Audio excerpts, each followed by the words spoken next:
नमस्कार दोस्तों, आपका स्वागत है कंप्यूटेशनल थिंकिंग के इस नए वीडियो में। और इसमें हम वीक 9 के प्रैक्टिस असाइनमेंट को एक्सप्लेन करने की कोशिश करेंगे इजी लैंग्वेज में। उम्मीद है आपको इससे फ़ायदा होगा। तो चलिए डायरेक्ट पॉइंट पे चलते हैं। क्वेश्चन नंबर 1 देखते हैं क्या है। इसमें कह रहा है consider the following graph generated from the scores table. Each node in this graph corresponds to a student from the table. There is an edge between two nodes if the difference in the physics marks of the corresponding student is at most 5। at most 5 का मतलब कि marks जो होना चाहिए at most 5 होना चाहिए। ठीक है, 5 से कम या ज़्यादा से ज़्यादा 5। The graph is represented by the matrix A. Sequence number is used to label the nodes in the graph. The following pseudocode computes the matrix A. Select the correct code fragment to complete it. Marks को लिख दिया, read physics marks, n हो गया length of keys of marks, fill the code. Then procedure की बात किया गया है। रीड फिजिक्स मार्क्स क्या होगा कि मार्क्स एक डिक्शनरी हो गई। While table 1 has more rows, read the first row X in table 1। Marks का सीक्वेंस नंबर की हो जाएगा इसमें सीक्वेंस नंबर जो हो की हो रहा है और उसकी वैल्यू हो जा रही है फिजिक्स के मार्क्स। सपोज 42 है तो इस तरीके से ये जो है मार्क्स नाम की डिक्शनरी बनेगी और वही रिटर्न कर देगा रीड फिजिक्स मार्क्स में। मतलब उसके sequence number corresponding value with physics की मार्क्स का नाम, फिजिक्स का मार्क्स। ओके, तो इसके आने के बाद हमें इसमें क्या ग्राफ बनाना पड़ेगा, उसका प्रोसीजर इसमें लिखना है। और उस ग्राफ में क्या ध्यान देना है कि there is an edge between two student if their marks difference is at most 5। There is an edge between two nodes if the difference in the physics marks of the corresponding student is at most 5। अब देखते हैं ए में क्या कह रहा है कि a is equal to create matrix n comma n for each I in keys marks for each j in keys marks if -5 is greater than less than or equal to marks of I minus marks of j। Okay, इससे कहने का मतलब ये हुआ कि marks I minus marks जे जो है वो एब्सोल्यूट वैल्यू जिसको बोलते हैं उसकी बात कर रहा है कि -5 से लेकर के +5 तक होना चाहिए इनके मार्क्स का difference. Okay, and A of अगर है तो ए ऑफ आई ऑफ जे जो है वो हम कर देंगे 1। ओके ओके, तो सही लग रहा है फिलहाल तो, और देखते हैं तब थोड़ा पता चलेगा। नेक्स्ट में क्या कह रहा है कि A create matrix N comment for each I in keys marks for each J in keys marks if marks of I minus marks of J is less than, और यहाँ पर इक्वल टू का साइन गायब है इसलिए इस option को cross किया जा सकता है। यहाँ पर इक्वल टू का साइन था जो कि एट मोस्ट के लिए ज़रूरी है। नेक्स्ट में भी इक्वल टू का साइन गायब है। यहाँ पर क्रिएट मैट्रिक्स भी नहीं किया है। और डी में देखा जाए तो 0 से लेकर के 5 तक बस किया है, तो ये उतना प्रॉमिसिंग नहीं है क्योंकि हमें मार्क्स का डिफरेंस लेना है जो i माइनस जे भी हो सकता है, जे माइनस आई भी हो सकता है, तो वो -5 से +5 तक जाएगा। तो इस हिसाब से ऑप्शन ए ही सही लग रहा है सबसे सही।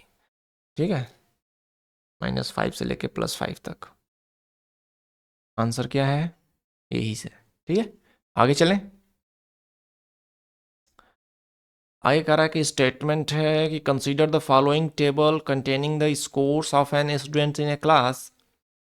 Okay, assuming that all scores are between 0 to 100, the scores in the first and last row are shown as an example. Okay, the actual scores may be different. Okay, so refer only to the table headers to answer all questions. Okay, the information is stored in dictionary as with serial number as key and the corresponding scores as value. A graph Z is generated from the table in the following manner.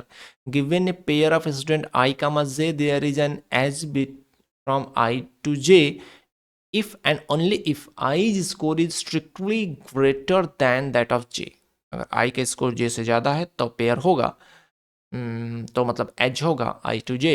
The graph is represented by matrix A. Assume that the dictionary S has already been computed. Now study the following pseudo code. Okay, study कर लेंगे. Question देखते हैं पहले क्या है. Answer the following questions. पहला statement a row, और पहले हम कोड देख लेते हैं. चलो, छोटा सा कोड है. तो n is equal to length of keys of s. Okay, a is equal to create matrix n comma n for each r in rows of a, for each c in columns of a. Okay, create matrix n comma n हो गया. तो इसमें हम रोज और column को देख रहे हैं. इफ उसकी जो रो की जो वैल्यू है वो कॉलम की वैल्यू से ज़्यादा है, देन रो टू कॉलम जो होगा 1 हम वैल्यू रखेंगे, तो ये होगा ग्राफ. ठीक है, सही है. रो के अगर आई की वैल्यू जे से ज़्यादा है तभी उसमें एज हो रहा है, तो यहाँ पे भी हम 1 तभी कर रहे हैं जब रो की वैल्यू कॉलम से ज़्यादा है, आर की वैल्यू सी से ज़्यादा है. ठीक है, चलो. अब कह रहा है कि a row R of the matrix has 3 entries that are equal to 1 and the rest are 0. Which of the following statement about the student R is true. कह रहा है एक रो जो आर है, a row of R the matrix, matrix का जो row R है, has 3 entry that are equal to 1. इस रो में जो है 3 एंट्री जो है 1 है, बाकी सब 0 हैं. विच of the following statement about the, इस रो में क्या स्टेटमेंट सही होता है, मतलब ये चीज़ है. कह रहा है कि there are exactly 3 student who have scored more than student R. नहीं नहीं, इसका मतलब है कि 3 आर है, मतलब कि आर का जो मार्क्स है वो 3 स्टूडेंट से जो है वो ज़्यादा है, बाकी से कम है. जब ज़्यादा है तभी तो एज हो रहा है, तो 1 होगा. ठीक है. फिर कह रहा है कि next option, there are at least 3 student who have scored less than student R. हाँ, ये ऑप्शन कह सकते हैं सही है कि स्टूडेंट आर से 3 स्टूडेंट ऐसे हैं जो कम, जिनका एटलीस्ट जिनका मार्क्स कम है. There exactly 3 student who have scored less than R. No, at least 3 student या exactly 3 student. Exactly 3 student, not at least, क्योंकि जब ज़्यादा है आर का मार्क्स तभी 1 हो रहा है, 3 स्टूडेंट से ही ज़्यादा है. There exactly 3 who have scored less than और इक्वल टू स्टूडेंट आर. बात तो वही हो गई, लेस देन और इक्वल टू का मतलब हो गया कि एटलीस्ट. तो ये दोनों पॉइंट लगभग एक ही है, ऑप्शन सी सही है.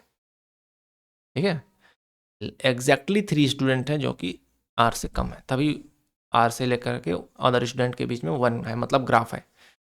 ओके, अगला क्वेश्चन कर रहा है कि if R and C are 2 student with unequal scores, which of the following statement are true. It is a multiple select question. R and C 2 हैं स्टूडेंट हैं जिनका मार्क्स बराबर नहीं है. कह रहा है कि if A R C is 1 then A C R is also 1. गलत. अगर ए आर सी 1 है मतलब आर का मार्क्स सी से ज़्यादा है, देन सी आर नहीं 1 होगा. If A R C is 1 then A C R is 0. ये सही है. If A R C 0 then A C R is 1. ज़रूरी है, अनइक्वल मार्क्स है, जब बता दिया है मतलब बराबर नहीं होगा. तो यानी कि अगर ए आर सी 0 है मतलब कि आर से सी की मार्क्स जो है कम है, देन ए सी आर जो है 1 होगा. ये 100% श्योर है, क्योंकि बराबर मार्क्स नहीं है, अनइक्वल बता दिया है. तो ए आर सी 0 है तो ए सी आर 1 होगा. If A R C is 1 then there is insufficient information determine the value of A C R. ये गलत है, क्योंकि अनइक्वल बोल दिया है, तो हम बता सकते हैं अगर ए आर सी 1 है तो ए सी आर 0 ही होगा. तो बी और सी. ठीक है, आगे चलें नेक्स्ट क्वेश्चन पे. नेक्स्ट कह रहा है कि which of the following statement about the matrix A are true. It is a multiple select question. There is at least 1 row that has only ones in it. क्या इसमें ऐसा कोई रो होगा इसमें एटलीस्ट सारे 1 होंगे. दैट है ओनली वंस. ओनली वंस का मतलब कि ऐसा स्टूडेंट जिसके मार्क्स सबसे ज़्यादा हैं, टॉपर होगा तो उसके मार्क्स सबसे ज़्यादा होंगे. तो अगर इसमें ऐसा लिखा है कि उसके बराबर नहीं है किसी का मार्क्स, मतलब अगर 2 स्टूडेंट हैं आर और सी और इनका भी सेम मार्क्स है, देन हम इससे बीच में 1 नहीं हो सकता है, एज नहीं हो सकता है, क्योंकि एज होने के लिए मार्क्स ज़्यादा होना चाहिए। तो ऐसा तो इसमें कहीं मेंशन नहीं है कि सारे आपके मार्क्स डिफरेंस हैं। एक मिनट देखें जरा मेन क्वेश्चन पे। देखिए यहाँ पे जहाँ बताया था containing scores assume that all scores are between 0 and 100, the scores in the first and last one the actual score may be different। तो यहाँ पर ऐसा नहीं लिखा है कि दो के मार्क्स बराबर नहीं हो सकते, तो ये पूरा तरह से कहना ठीक नहीं होगा कि एटलीस्ट ऐसा रो है। ये तो हो गया था, at least one row that has only ones in it. देखते हैं फिर भी, there is at least one row that has only zero in it. हाँ, तो जिसका सबसे लोएस्ट मार्क होगा, कम से कम एक तो होगा जिसका सबसे लोएस्ट होगा, तो उसके लिए एटलीस्ट सारे जीरो होंगे, क्योंकि उसका किसी से ज़्यादा नहीं है। ठीक है, there is at least one column that has only ones in it. क्या कॉलम हो सकता है?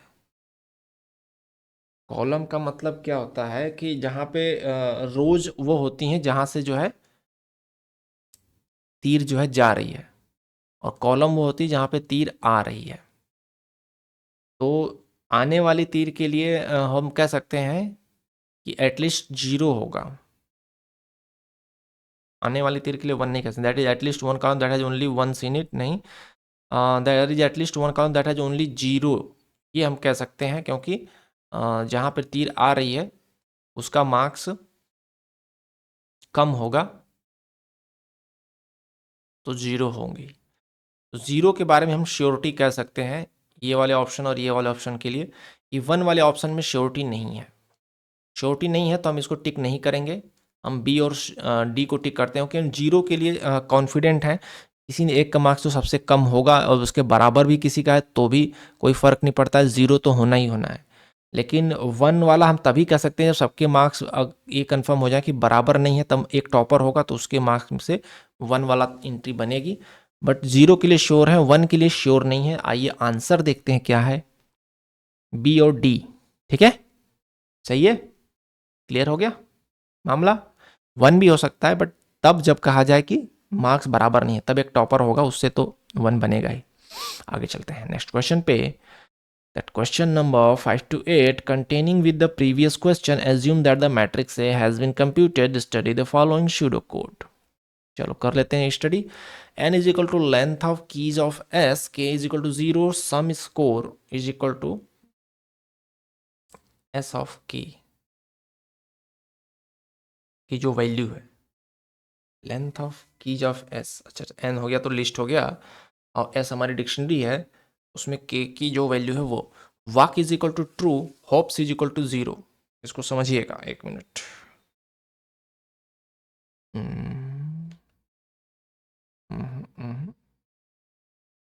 ओके, तो फिर से देखते हैं क्वेश्चन को। कह रहा है कि n is equal to length of keys of s, जो हमारा s जो डिक्शनरी था जिसमें कि sequence number and sequence number के बाद इसकी जो है मार्क्स थे, तो उनकी कीज हो गई, ये लिस्ट हो गया उनकी कीज की। k is equal to 0, sum score जो है ये जो है किसी का स्कोर है, s में k जो होगा उसकी वैल्यू होगी, मतलब वो स्कोर होगा। वाक को इसने ट्रू कर दिया, हॉप्स को 0 कर दिया। ठीक है, वाइल वाक मतलब जब तक वाक जो है वो ट्रू है, तो walk is equal to false कर दिया। For each C in column of A जो हमारी डिक्शनरी है वो ग्राफ है, मतलब नेस्टेड डिक्शनरी है। तो सी इन कॉलम ए कह रहा है कि if A of K of C is equal to 1, okay, K जो है 0 है, उससे अगर सी का तक एज है, एज का मतलब उसका मार्क्स ज़्यादा होना चाहिए, तो इज इक्वल टू 1 है, देन के इज इक्वल टू सी हो जाएगा। ओके, सम स्कोर जो होगा एस ऑफ के है, वाक को फिर ट्रू कर दिया, हॉप्स को हॉप्स प्लस 1 कर दिया, एग्जिट लूप कर दिया। ठीक है, हो क्या रहा है समझने की कोशिश करिए। For each C in column of A if K of C is equal to 1, हमारा के अभी 0 है।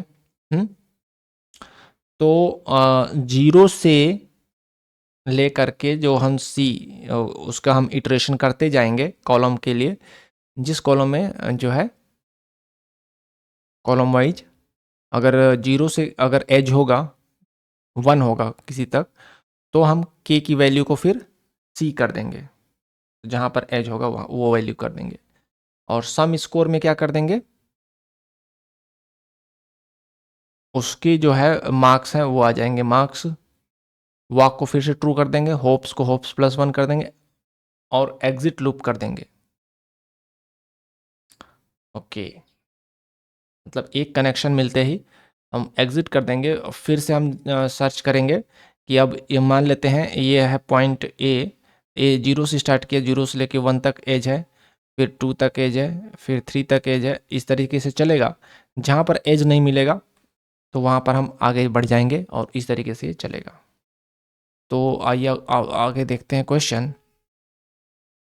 Answer the following 4 questions after executing the pseudocode given above. The values of all variable mentioned in the following question represent the state of these variable at the end of execution of the above pseudocode. All 4 questions given below are independent of each other. ठीक है भैया, बताओ question number 5 क्या है।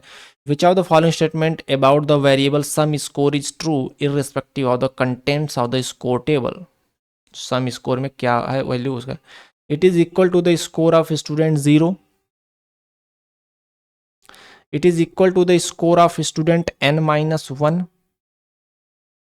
It is the minimum score in the table and it is the maximum score in the table. क्या होगा देखिए, हर बार जो है इसका मार्क्स अपडेट हो रहा है और किससे अपडेट हो रहा है, जहां पर हमें एज मिल रही है। हम 0 से स्टार्ट करें, 0 से कोई एज मिली तो उसका जो मार्क्स होगा, अब हम के की वैल्यू सी कर देंगे तो सी का जो मार्क्स होगा वो हो जाएगा सम स्कोर। फिर सी से हमें कहीं एज मिली तो उसका जो मार्क्स होगा वो हमारा हो जाएगा सम स्कोर। तो मतलब कहने का कि एज हमें जो कैसे मिल रही है, एज हमें 0 से यहाँ तब मिलेगी जब इसका मार्क्स ज़्यादा होगा इससे, इससे हमें मार्क्स यहाँ पर इस नेक्स्ट वाले का मार्क्स इससे कम होगा तब एज मिलेगी, नेक्स्ट वाले का इससे कम होगा तब एज मिलेगी। तो जो भी सबसे लास्ट आ रहा है मतलब सबसे कम की तरफ हम बढ़ रहे हैं, मिनिमम मार्क्स की तरफ बढ़ रहे हैं। तो लास्ट में जो फाइनल में जो इसका वैल्यू होगा वो सबसे मिनिमम मार्क्स होगा, ठीक है, तभी हमको उससे एज मिलेगी। तो इसमें जो ऑप्शन मुझे लग रहा है कि it is the minimum score in the table, option C लग रहा है। आंसर देखते हैं, आंसर सी है। क्लियर, समझ में आ गया? आगे चलें। The value of hops is equal to 0 which of the following statement are true, it is a multiple select question. Hops क्या कर रहा है यहाँ पे देखें जरा, हॉप्स इज इक्वल टू 0 है and hops is equal to hops +1 हो रहा है। तो हॉप्स कर क्या रहा है यहाँ पे, जहाँ पे उसको एज मिल रहा है वहाँ पर हॉप्स +1 हो जा रहा है। तो मतलब हॉप्स एज की काउंटिंग कर रहा है 0 से लेके। और देखते हैं ऑप्शन क्या है। स्टूडेंट के है जिस scored the maximum hops is equal to which of the following statement are true, it is a multiple select question. कर स्टूडेंट के है scored the maximum marks, student के है जिस स्कोर्ड द मैक्सिमम मार्क्स। के क्या है यहाँ पे भैया, के इज इक्वल टू सी, के इज इक्वल टू 0। 0 से हम स्टार्ट कर रहे हैं, हम ऐसा नहीं कर सकते कि के जो है अगर हमें एज नहीं मिला के से, 0 हमने रखा है तो मैक्सिमम मार्क्स नहीं होगा।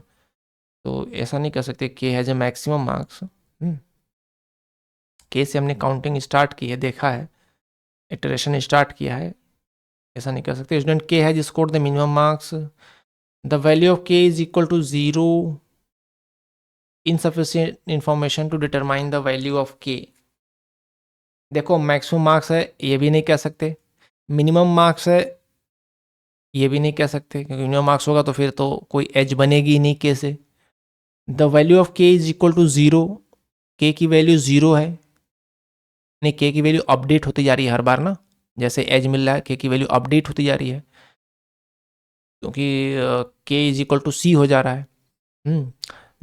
Student K has scored the minimum marks. अगर इस तरीके से देखें कि के इज इक्वल टू सी हो रहा है हर बार, जब जहाँ पर हमें एज मिल रही है उस स्टूडेंट का जो सीरियल नंबर है, के का सीरियल नंबर होता जा रहा है, तो at last end of the education अगर कहेंगे तो के scored has the minimum marks, क्योंकि ये जो कह रहा है ना, क्वेश्चन के शुरू में ही कर दिया कि answer the following four question after executing the pseudo code given above. ये सूडो कोड के एग्जीक्यूट करने के बाद ये क्वेश्चन पूछ रहा है। तो जो के में जो के इज इक्वल टू सी हो रहा है, तो यानी कि के जो स्टूडेंट होगा वो मिनिमम मार्क्स स्कोर करेगा। तो after the execution of the code है, तो के जो होगा, के की वैल्यू होगी जो मिनिमम मार्क्स अचीव करेगा। Student K has scored the minimum marks and the value of K is equal to 0, ये भी सही है। मैक्सिमम मार्क्स तो नहीं होगा, मिनिमम मार्क्स होगा। The value of K is equal to 0,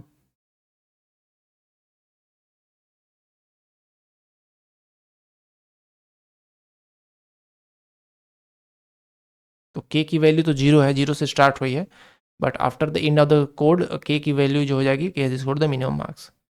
तो ये तो ऑप्शन सही है।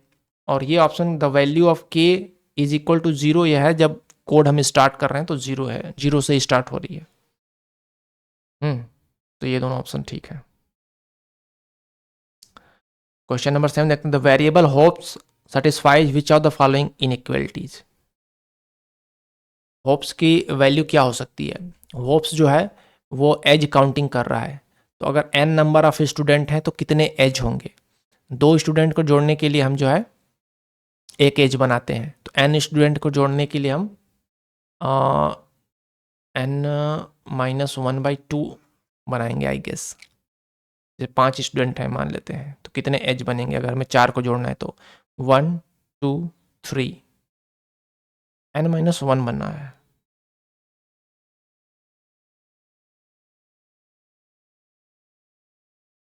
तो होप्स की वैल्यू क्या हो सकती है? 0 से लेके n/2 तक, 0 से लेके n/2 तक, या 0 से लेके n-1 तक हो सकती है। 0 से लेके n तक हो सकती है, तो होप्स की वैल्यू n-1 तक जाएगी। हमें कि सी ऑप्शन सही लग रहा है। ठीक है। क्वेश्चन नंबर 8 का, which of the following statement are true after executing the pseudo code given below. It is a multiple select question. Sum अगर 0 है for each C in column of A, sum is equal to sum plus A of K to C for each C in column of A. देखो, column में अगर हम चलेंगे तो के से अगर सी तक के कोई वो होगा तब तो 1 होगा, अदरवाइज 0 होगा। तो सम हमारा क्या देगा? नंबर ऑफ एजेस दे देगा। देखते हैं ऑप्शन क्या है। Sum is equal to 0, sum is equal to n-1, sum is in degree of node के इन द ग्राफ। नोड के का इन डिग्री होगा, मतलब के पे कितने जो है तीर आ रहे हैं, ये होगा। ए के टू सी का मतलब के से सी तक जो जा रहे हैं वो चीज। तो कह रहा है कि सम is the out degree of node के इन द ग्राफ। हाँ, आउट डिग्री हो सकता है कि के से सी पर कितने तीर जा रहे हैं, के टू सी, क्योंकि हर बार के टू सी हम ले रहे हैं ना। तो sum is the out degree. Answer A और डी सही है। Sum is equal to 0। Sum is equal to 0 शुरू में लिया गया है, और ये आउट डिग्री है के से सी तक कितने जा रहे हैं। तो ये दोनों ऑप्शन सही हैं। ठीक है, तो यहाँ पर देखें हमने 2 क्वेश्चन में ऐसे आंसर हैं जो एक सूडो कोड के बाद वाला वैल्यू दे रहा है, एक सूडो कोड के पहले वाला दे रहा है। पहले तो सम का इक्वल 0 है, बाद में सम is the out degree of node के। ठीक है। क्वेश्चन नंबर 9 to 10 के लिए क्या कह रहा है कि consider the graph G that we worked within the previous 2 problems. GR is a graph that is obtained in the following manner. Given a pair of student ij, there is an edge from I to j if and only if i's score is strictly less than that of j. I का score strictly less than है j से, तब उनके बीच में as है। B is a matrix that represent GR। ठीक है। The following pseudocode is used to construct the matrix B from A. Assume that A has already been computed. Select the correct code fragment. A हमारा किस लिए था?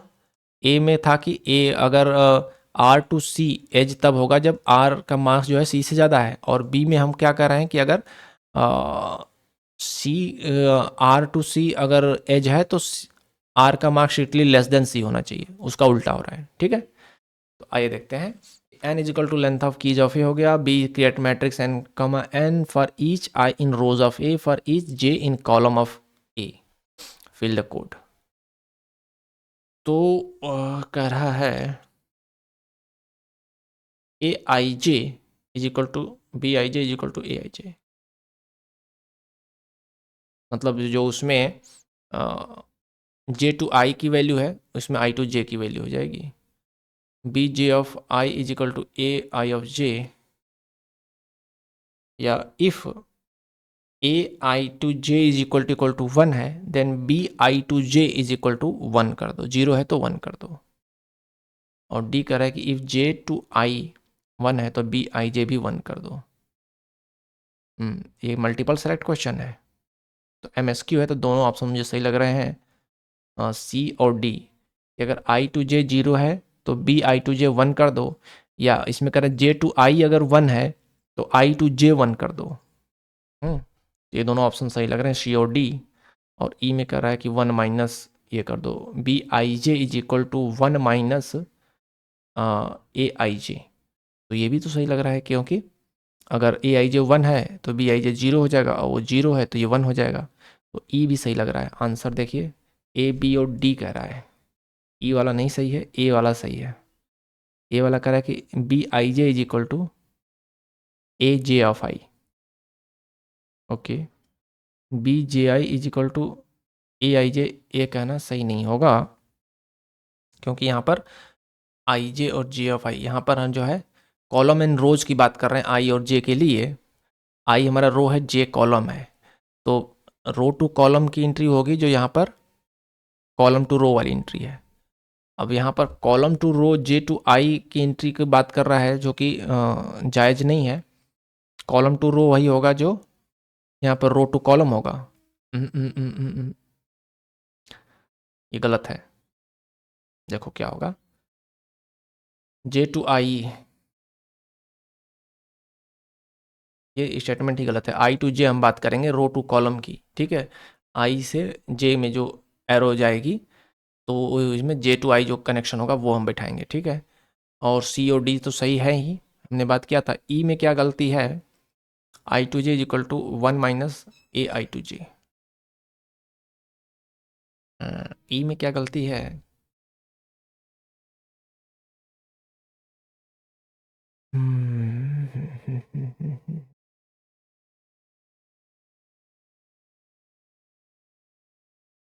देखिए इसमें क्या है गलती, कि इसमें गलती तब आएगी जब हमारा दो स्टूडेंट के मार्क्स बराबर होंगे। तो दो स्टूडेंट के मार्क्स बराबर होंगे तो ए आई जे जो होगा जो कि ग्रेटर देन बता रहा है तो जीरो हो जाएगा। और इस केस में बी आई जे क्या होगा, बी आई जे भी जो दोनों के मार्क्स बराबर हैं कि स्ट्रिक्टली लेस देन होगा तभी बी में एज बनेगा। लेकिन दोनों के मार्क्स बराबर हैं तो यहाँ भी जीरो होगा, दोनों केस में जीरो होगा। लेकिन यहाँ पे क्या हो जाएगा, अगर दोनों के मार्क्स बराबर हैं तो वन माइनस जीरो करने पर हम बी आई जे हमारा वन आ जाएगा। तो इसलिए ये सही नहीं है। इस केस में सही नहीं होगा क्योंकि दोनों का जीरो होना चाहिए।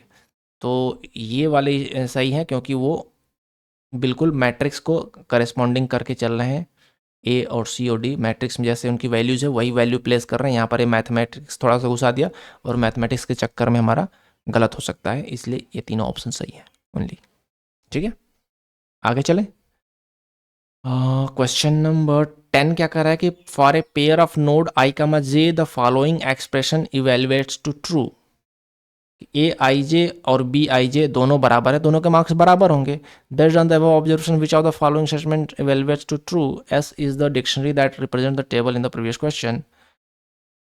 एस ऑफ आई का जो मार्क्स है वो एस ऑफ जे के मार्क्स के बराबर है। हाँ, S of I greater than S of J के, S of I less than S of J के, इन सब तो बराबर मार्क्स होगा तभी ए आई जे और बी आई जे दोनों बराबर होंगे, क्योंकि दोनों और वैल्यू क्या होगी, ज़ीरो होगी। दोनों के जो है मार्क्स बराबर हैं तो दोनों स्ट्रिक्टली लेस देन है, न कि स्ट्रिक्टली ग्रेटर देन है। तो ऑप्शन ए सही होना चाहिए और ऑप्शन ए ही सही है, ठीक है। तो यहाँ पर ये प्रैक्टिस असाइनमेंट्स ख़त्म होता है और आप यहाँ तक बने रहें, इसके लिए मैं आपका दिल से शुक्रिया अदा करता हूँ और थैंक यू। वीडियो अच्छा लगे तो लाइक शेयर एंड सब्सक्राइब करते रहिए, चैनल को सपोर्ट करिए, तो आगे वीडियो जल्दी आएगी। Thank you, bye bye, take care.